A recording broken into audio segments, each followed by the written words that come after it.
So it has been 54 years since the enactment of the Federal Fair Housing Act, the vision of which was to eliminate discrimination and ensure the right of every resident to buy and rent a home. And while we have come a long way, we still have a very long way to go because the legacy of the policies that were passed before 1968 still live on. Too many residents in our community lack access to capital to purchase property and cannot afford to keep up with rising rents.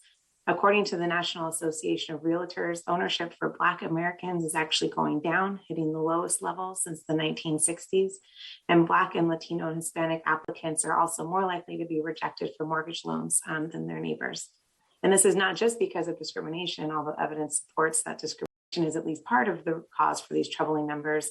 This is about a lack of generational wealth building across communities of color that tracks back to the days of Jim Crow, of redlining, of racial covenants, and so many policy practices that locked people of color out of the housing market. So promoting fair housing is more than just fighting discrimination, which we have and will continue to do.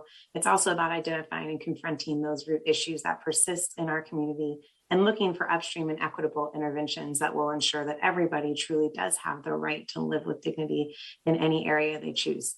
So this resolution tonight recognizes April 2022 as Fair Month and confirms our commitment as a city to ensure there is equal access to housing for every member of our community. And to receive this resolution tonight, I believe we have John Foley from Sacramento Self Housing. John, are you with us? Thank you. It's an honor to receive this presentation from Council Member Valenzuela. I really appreciate the leadership that she provides in this area, and just generally appreciate the work that the City Council of Sacramento has done.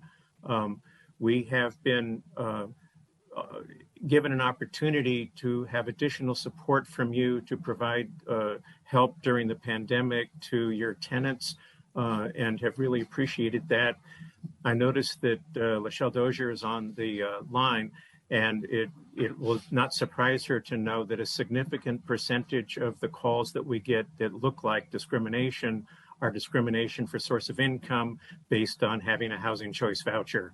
And it's one of the ways that we try to get people off the street and into housing, and it's very frustrating. So we do a lot of education on with landlords to try and help them to back off from that terrible practice.